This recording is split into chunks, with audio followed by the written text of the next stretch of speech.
for those of you who can read this, you hear about weak lensing is like the 1% distortion of galaxy images, right? The topics that we're talking about, halo ellipticity, voids, subhalos, filaments, 0.01%. So I'll show you results where we measure shears of 10 to the minus 4 at the 10-20% level currently. So I'm quite new to the galaxy formation aspects of these topics. So the questions that I can phrase coming from the measurement side, and I'd love to talk to many of you about what's physically interesting, are how does ellipticity vary with galaxy type, halo mass, distance from the halo center, and what are the masses and profiles of satellite galaxies, tidal truncation, variations in concentration compared to field galaxies, and does their mass or profile vary with their distance from the center of the halo. I believe we are on the threshold of being able to address these questions empirically, and I'll show you first results from Sloan. So I won't talk about filaments and voids and the dark energy survey, but I'm happy to talk about those over coffee. So you've presumably seen or heard about galaxy-galaxy lensing, where you take a large sample of foreground galaxies, you measure the shear of background galaxies around these foreground galaxies. This is what you'd see if you cranked up the foreground galaxy mass by a factor of thousands. In practice, what you do is you stack 100,000 or more foreground galaxies and you extract a signal. This is an exaggerated plot. So, you know, background galaxies have some intrinsic shapes, but here you can tell the lensing tangential shear on top of that. So this is a 10% shear, and we'll be working with something that's 1,000 times smaller. One motivation, very broadly speaking, is that if this is an LRG, this is a scale of 2 megaparsecs, then the light of the LRG is inside this 50 kiloparsecs or so, and presumably there's a halo that extends to about a megaparsec or half a megaparsec, and we can measure the ellipticity of this halo. There may be some interesting beyond the standard model type physics that you can probe. There's gravity theories that might predict the halos to be rounder than in lambda CDM. There's dark matter interactions that might predict the halos to be rounder in the inner parts. Lambda CDM in projection seems to produce pretty concentric elliptical halos. So it would be nice to test that. It would also be nice to be able to correlate the light and mass to do this. So a brief history of this field, that for galaxies, measuring halo ellipticity is something that has been attempted since the early 2000s. There was a Hoekstra et al. Claim of detection, and then a Mandelbaum et al. Paper. I know Urosh was on it. Anybody else in the room on it? Tobias was too young then. That is the most careful study that I'm aware of in the literature, who dealt with a lot of difficulties in the Sloan data, got a 2 sigma detection for one sample, but everything they looked at was systematics dominated. So they subtracted 2 terms, each of which carried signal and systematics, and most of the time it was consistent with 0, but for one sample they got a 2 sigma. There were a couple of other 2 sigma claims. And then for clusters, the story is a little more interesting. But for clusters, you're really measuring the ellipticity roughly in the same parts where you see the light. So that may or may not be as interesting as the galaxies. So why hasn't this been detected? Well, maybe there's no quadrupole signal. Maybe dark matter halos are rounder than lambda CDM. Possibly more likely, the light and halo major axis could be significantly misaligned, because one key point is that to be able to measure the signal, you have to stack thousands, hundreds of thousands of objects. To stack them, you line up the objects along the major axis of the light, so you can only measure the part of the halo ellipticity that's aligned with the light. Third possibility, the measurement is systematics dominated. So we think these two are very likely. We're not sure about the first. So So let's just look at shear patterns for a few minutes. So if you have a galaxy halo, this is the monopole term, tangential shear. A quadrupole looks like this. If the major axis is aligned along this axis, it'll produce a shear along this component. It rotates by 90 degrees already here and by 180 degrees at this point. So it's rotating twice as fast as this component. So I've already given away this one, but since you're all tired but none of you are sleepy, let me pose a puzzle.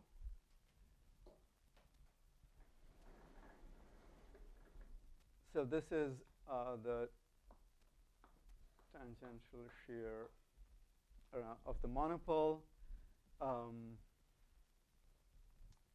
So we want to go beyond this. So the first question is, what's the signal of a void? Okay. So this is a positive mass fluctuation. What does a negative mass fluctuation do? It produces radial shear patterns.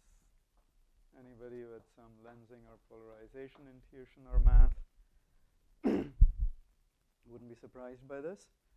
What's a little surprising is that the amplitude of this guy is like this, right? The amplitude gets smaller as you get further away. For a void, the amplitude actually goes to 0 and then falls again. So it has a maximum somewhere in the middle. And that's because these shear patterns are sensitive to the variation of the mass profile, not to the absolute amount of mass. So for voids, the mass profile is flat in the middle. For galaxies, it happens to keep growing up to some distance.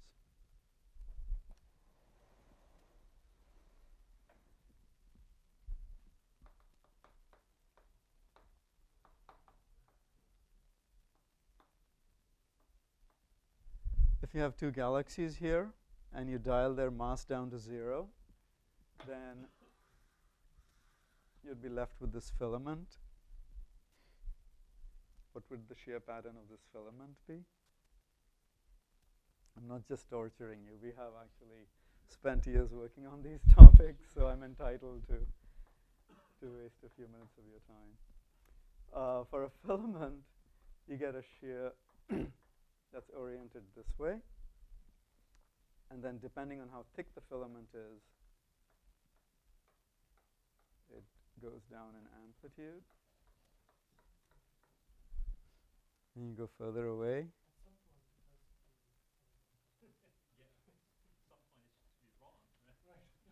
For a finite distance, on some distance of the order of the separation of these two,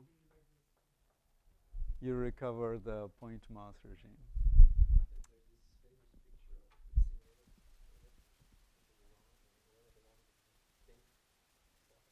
Oh, I see, right. So if the I see, that's funny. If the filament is is very thin, then of course this transition happens earlier. That is in that way, the filament. But what is the orientation? Is it just a random orientation within the filament, or is there is a preferred direction? The orientation of the shear? Yeah. I'm showing it. It's in this direction. No, but it's 3D. Is it just going, just every direction, or it's 3D? This is just the lensing that. It's just yeah. around. Okay, so just around is really just a circle around your filament. Is that right? Right. I'm not talking about the real shear field. I'm talking about the shear inferred from background galaxies. So they're stretched this way or this way. Sorry. Yeah. No problem. Okay. So now we are talking about this quadrupole. The what?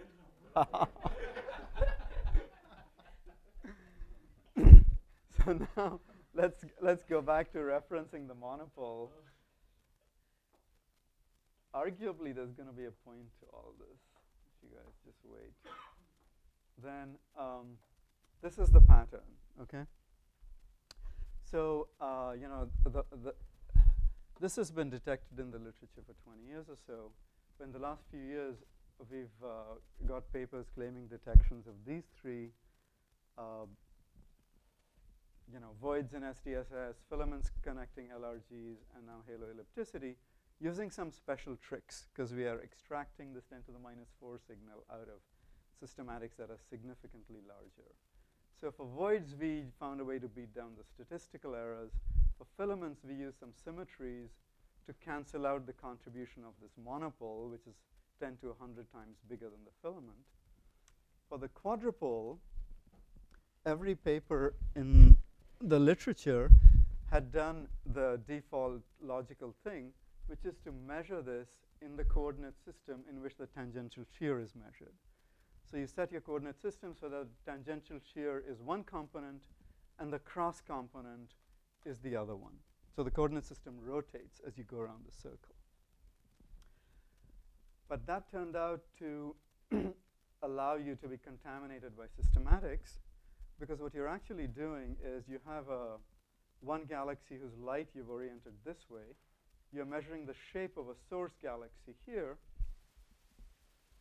And in SDSS, there's a scan direction. And the scan direction is different for every lens source pair. So the scan direction, coupled with the PSF, coupled with the light of this galaxy, induces a spurious shear on this galaxy.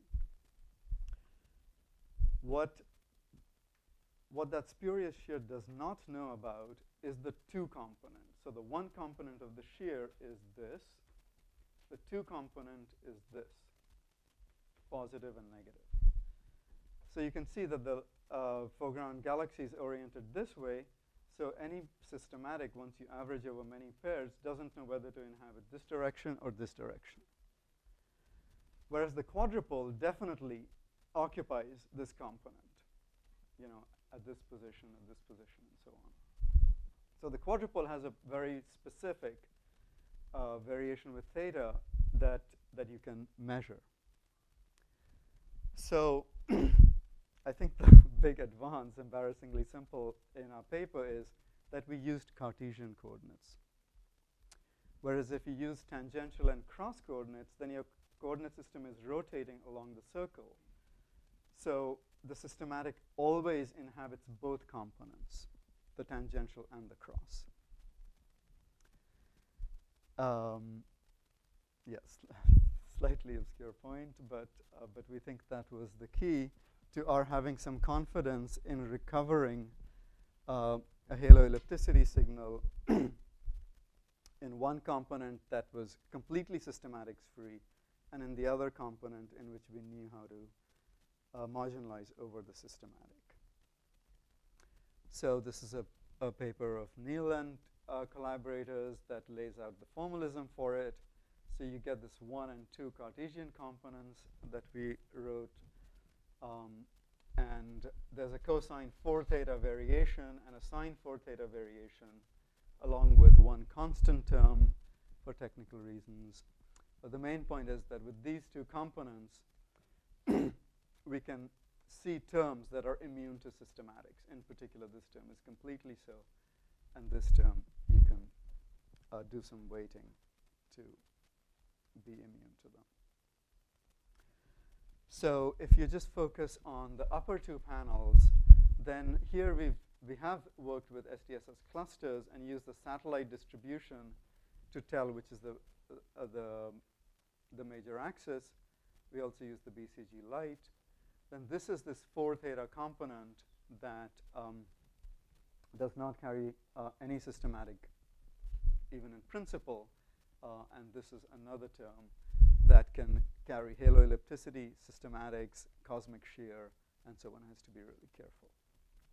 The red points are the cross components. The blue points are fit by this model curve and represent haloellipticity.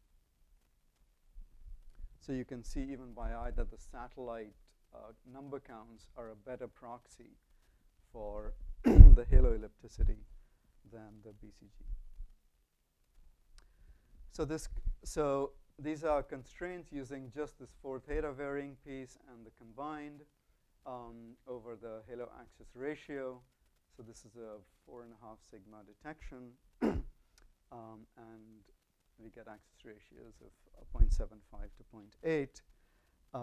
And if you compare that to simulations or something, you can estimate what level of misalignment of mass and light would match this to CDM simulations, and it's about 20 to 30 degree RMS misalignment angle. So this stuff is not in our paper, so this is still ongoing work. But these are the contours if you stack the satellite counts. They're just concentric ellipses, and there's nothing we see in the mass or light that so far departs from concentric ellipses. In the previous plot, I should have mentioned the measurements. The SDSS measurements currently go from 0.2 megaparsecs to 2 megaparsecs. Okay, you can see the best signal to noise is around 1 megaparsec. So you can imagine halving or 1/4ing these error bars with current surveys. And then you can think about getting some information on the scale dependence of halo ellipticity or whatever other exercises you want to play. I think we will be making better than 10 sigma measurements.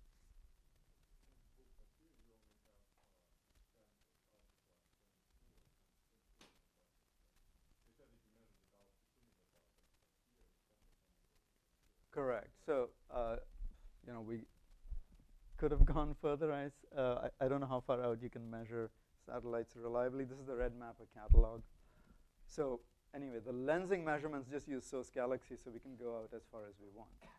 So we use the satellites up to this distance to pick the major axis, and then the halo ellipticity doesn't seems pretty consistent.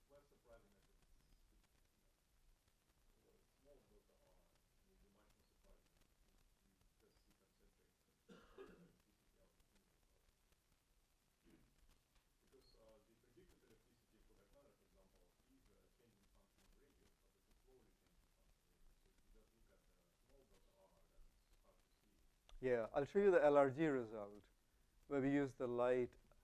I mean, the BCG result is also similar, right? So if you use the BCG, then, so this is the lensing ellipticity once you stack on satellites, 0.7 axis ratio. If you use BCG, you get 0.84. So that degradation is presumably due to the misalignment of the BCG light. Does that make sense? So these satellites are a better indicator of the halo ellipticity.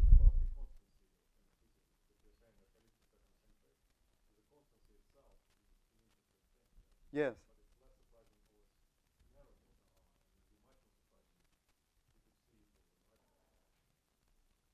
Do you mean that if we could make these measurements with much smaller error bars? Okay, this is a factor of 50 in length scale. You want to go further out?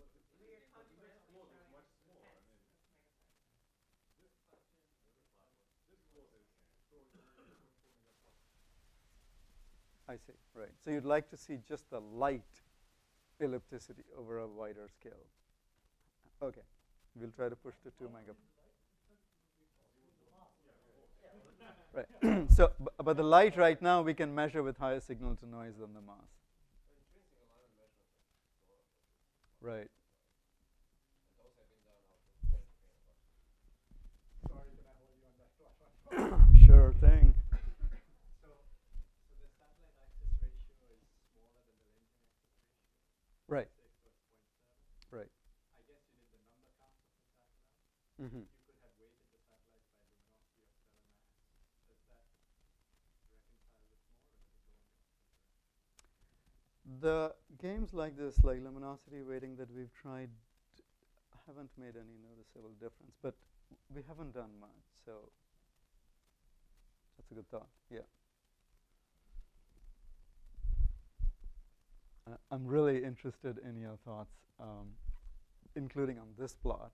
So this is the LRGs, which was the first thing we did. So these contours are fits in this systematic amplitude versus halo ellipticity. So LRGs are actually a cleaner sample, no evidence of systematics. Clusters show a little bit. Spiral galaxies show some. Non-LRG red galaxies show significant systematics. So for LRGs, we get a halo ellipticity only slightly lower than for galaxy clusters. Because there isn't much evidence of systematics, I trust this black contour sufficiently to say that we're getting a halo ellipticity close to 0.2 here as well. For spirals and ellipticals, I think this analysis is now rigorous enough that we really can claim 2 sigma upper limits on the halo ellipticity if you use the light of the galaxy. So 0.1 at 1 sigma, 0.15 at 2 sigma. Spirals have a 1 sigma indication of anti-alignment, ellipticals positive alignment. So what these 2 samples are showing are light and mass are close to uncorrelated. The misalignment angle is, the distribution with misalignment angle is almost isotropic. And the weak so assuming the halo still has an ellipticity of above 0.2, to the extent that there is some alignment, it's negative for spirals and positive for ellipticals. This is using the Sloan fractive variable all spirals. So we have not tried to sort out satellites versus ellipticals or done cuts. For this sample, we had done a number of tests, like throwing out the 10% of galaxies that were likely to be satellites, improved the signal very slightly, luminosity weighting by ellipticity, throwing out the least and most elliptical galaxies, no big differences. But for these guys, there's much to be done. I'm just interested to hear what would be worthwhile. Yeah.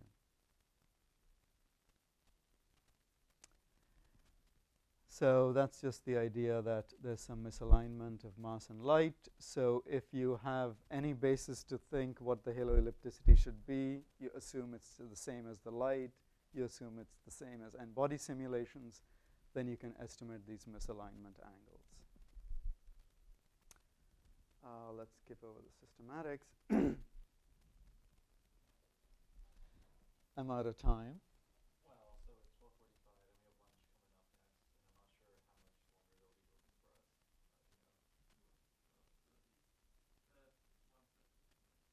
how much longer they'll be looking for us. 1:30, perfect. Okay, I'm happy to stop in 5 minutes, if that's okay. Okay. So, so for subhalos, we came up with this really complicated trick that you're sitting in a galaxy cluster. There's a few papers in the literature. One of those are really nice papers. CFHLS has another paper. So our complicated trick was that if you want to extract just the mass distribution of the subhalo, you could just take a random point like this one and subtract the signal around this point. And that's really important because this host halo is 100 times bigger than the subhalo. So Lee et al. And others model the subhalo.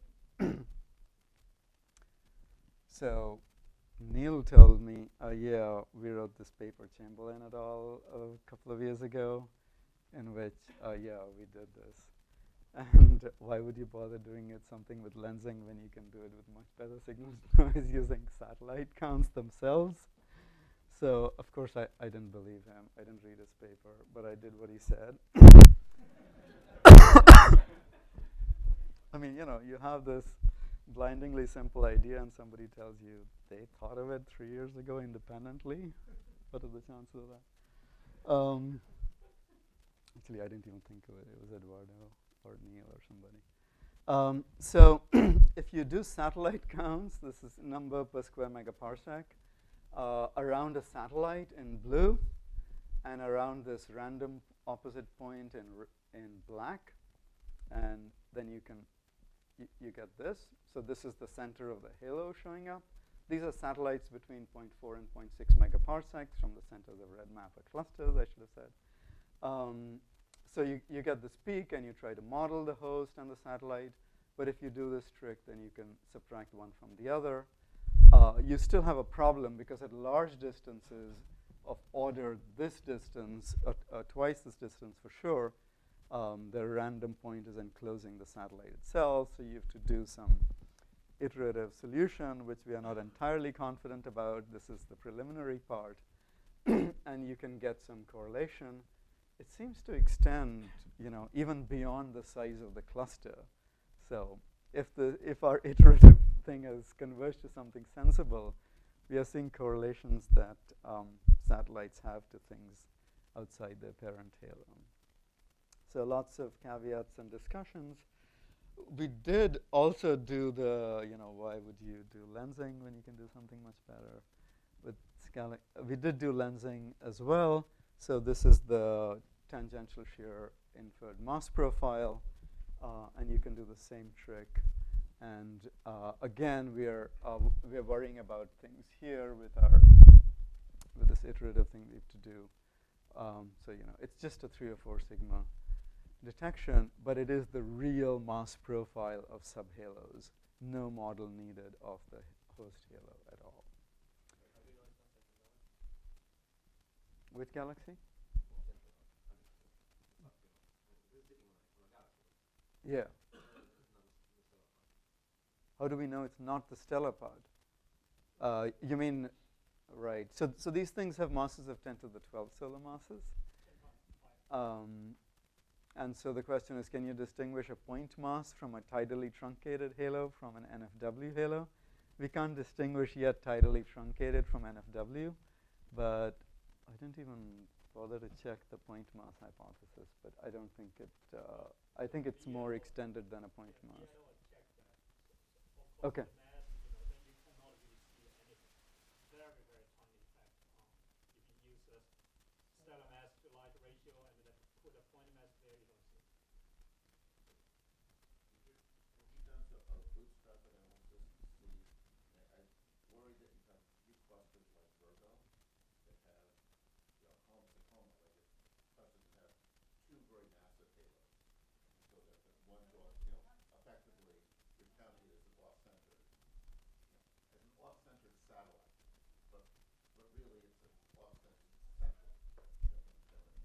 Right.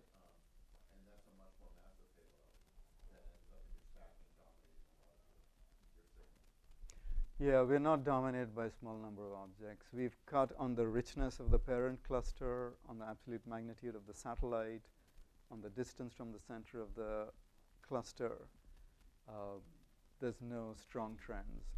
There is a trend with distance from the center of the cluster, but the trends with richness of the cluster and properties of the satellite are quite weak. And any cuts on things that are measuring boost emergence? That we haven't done. Yeah, that's what we'll look at.